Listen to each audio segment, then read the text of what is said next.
नेता प्रतिपक्ष तेजस्वी यादव ने मुजफ्फरपुर में एक विशाल जनसभा को संबोधित करते हुए वर्तमान बिहार सरकार पर कई आरोप लगाए। उन्होंने कहा कि यह सरकार सुनियोजित तरीके से अपराधियों और भ्रष्टाचारियों के साथ मिलकर काम कर रही है। तेजस्वी यादव ने बताया कि सीएजी की रिपोर्ट के अनुसार सरकार ने 80,000 करोड़ का हिसाब नहीं दिया है। तेजस्वी यादव ने यह भी कहा कि वर्तमान सरकार द्वारा जो 10,000 महिलाओं को दिया जा रहा है वो लोन के रूप में दिया जा रहा है, जो शुद्ध समेत वापस लेने का काम करेगी, जबकि हमारी सरकार आएगी तो आर्थिक न्याय देते हुए वापस नहीं लेगी। नेता प्रतिपक्ष तेजस्वी ने वर्तमान सरकार को आड़े हाथों लेते हुए कहा कि बिहार में 20 साल की नीतीश की सरकार और मोदी ने आम जनता को ठगने का काम किया है। इस अवसर पर राजद के सांसद संजय यादव और कई विधायक, इसराइल मंसूरी, विधायक निरंजन, विधायक अमर पासवान, विधायक मुन्ना यादव समेत पार्टी के कई कार्यकर्ता और नेता भी मौजूद रहे। अपराध करेगा कोई, दोष बढ़ेगा किसी और पर। ये सुनियोजित ढंग से ये पूरा सरकार अपराधियों के साथ और भ्रष्टाचारियों के साथ मिलकर के काम कर रहा है। हमको ऐसा मुजफ्फरपुर और बिहार चाहिए जहां अपराधियों पर कार्रवाई हो, भ्रष्टाचारियों पर कार्रवाई हो। हमारा मुजफ्फरपुर बिहार अपराध मुक्त, भ्रष्टाचार मुक्त बने। इस सरकार में 80,000 करोड़ का हिसाब किताब नहीं दिया। सीएजी का रिपोर्ट आप लोगों ने देखने का काम किया होगा, किसी पे कार्रवाई नहीं। महीना में 2,500 रुपया खाता में देंगे, सालाना 30,000, यानी साल का 1.5 लाख रुपया, 5 साल का 1.5 लाख रुपया हम लोग जो है माता बहनों को देंगे। तो ये सरकार क्या कह रही है कि 10,000 रुपया हर महिलाओं को देंगे। तेजस्वी आगे आगे और सरकार पीछे पीछे। मोतिहारी के छतौनी थाना इलाके में नेटवर्क मार्केटिंग के नाम पर 90 लोगों को बंधक बनाने का मामला सामने आने के बाद छतौनी थाने की पुलिस ने लगभग 4 घंटे के ऑपरेशन के बाद 90 युवकों का रेस्क्यू कर लिया है। वहीं सदर डीएसपी, साइबर डीएसपी के साथ साथ कई थानों की पुलिस ने इस रेस्क्यू ऑपरेशन को अंजाम दिया है। नेटवर्क मार्केटिंग के नाम पर बंगाल और असम राज्य के युवकों से 25,000 की ठगी करने और दूसरे लोगों को इस संस्था से जोड़ने के नाम पर लगभग 90 युवकों को अपना शिकार बनाया गया था और उनका हाउस अरेस्ट करके लगातार उनका शोषण किया जा रहा था। जिसके बाद इसकी जानकारी छतौनी थाने की पुलिस को मिली और पुलिस ने जब इस मामले की जांच शुरू की तो कई लोगों को गिरफ्तार किया गया और 90 लोगों को बचाया गया है। इस पूरे मामले पर वरीय पुलिस अधिकारी ने पूरी जानकारी साझा की है। ठगी की गैंग है। पहले भी रक्सौल में इस गैंग के ऊपर में कांड दर्ज हुआ है, उसका कई लोग जेल गए हैं और अभी कुछ लोग फरार हैं। उन्हीं लोगों के द्वारा पुनः नए कंपनी के नाम पर लोगों को ठगी करने का प्लान बनाया जा रहा है और ठगी किया ही जा रहा है। बल्कि इसमें जितने लोग हैं सारा ज़्यादातर 90% लोग ये वेस्ट बंगाल के, मालदा डिस्ट्रिक्ट के, कुछ बिहार डिस्ट्रिक्ट के हैं, कुछ असम के हैं, कुछ झारखंड और जो मालदा का जो बॉर्डरिंग इलाका है उधर के लोग हैं। बिहार के एक है कटिहार का लड़का और बाकी सब लोग दूसरे स्टेट के हैं।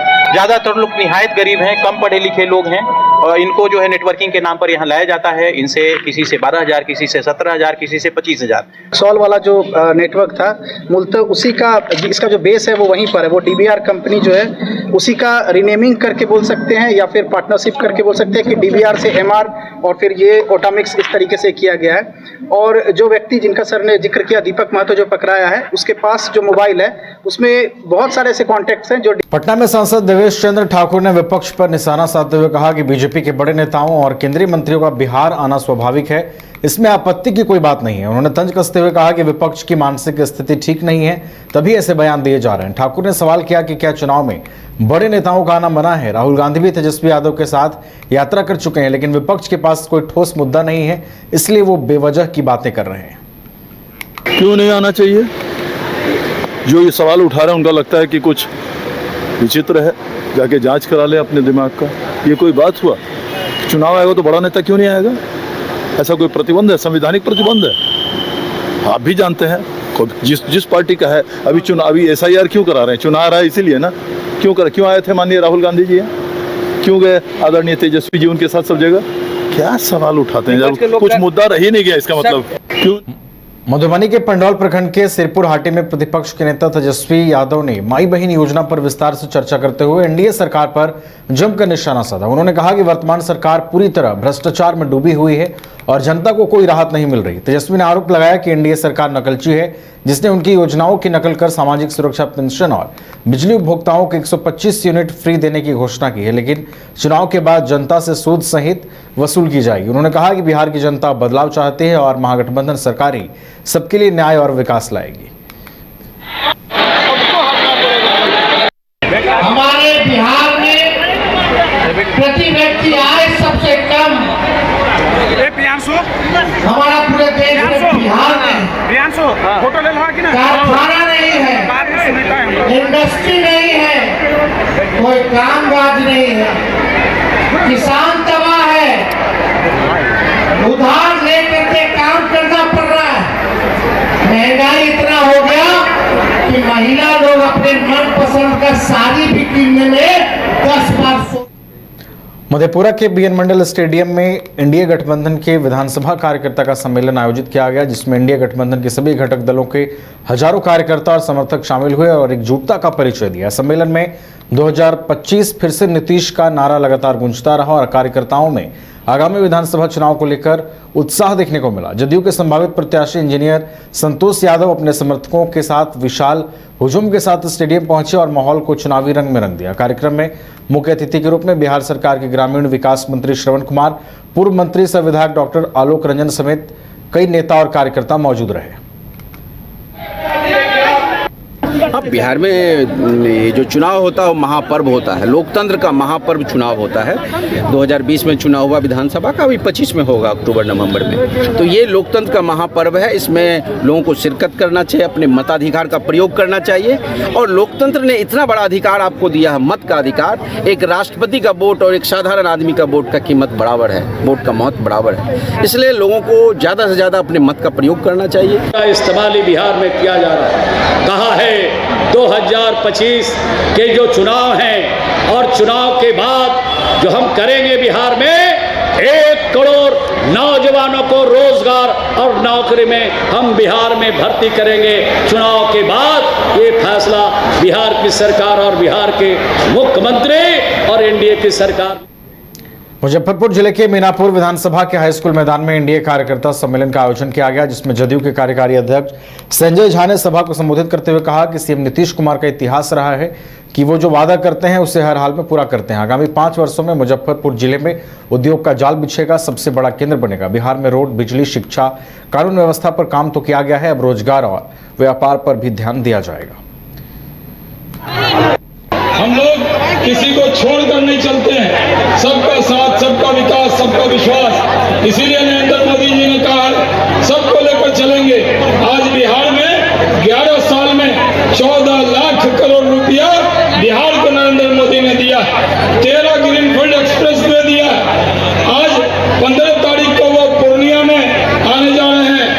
पटना का एयरपोर्ट दिया संजय झा जी के यहाँ, तो डबल फायदा हुआ इनको। एम्स में भी मिला, एयरपोर्ट भी मिला और पूर्णिया को अब एयरपोर्ट मिल रहा है।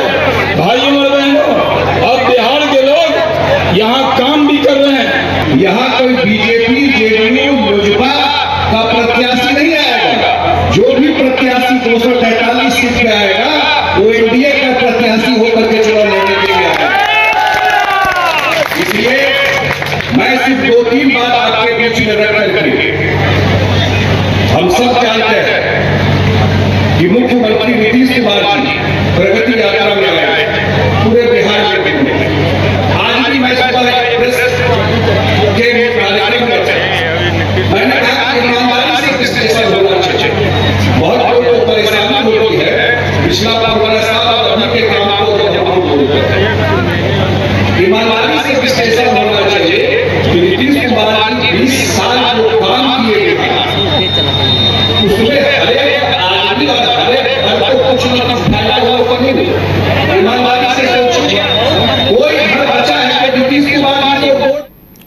केवल जहां 27 वर्षों के सफर में 17,000 से भी अधिक छात्रों ने डॉक्टर एवं इंजीनियर बनकर भरे सफलता की ऊंची उड़ान, जहां साधारण छात्र भी असाधारण सफलता प्राप्त कर बना रहे इतिहास।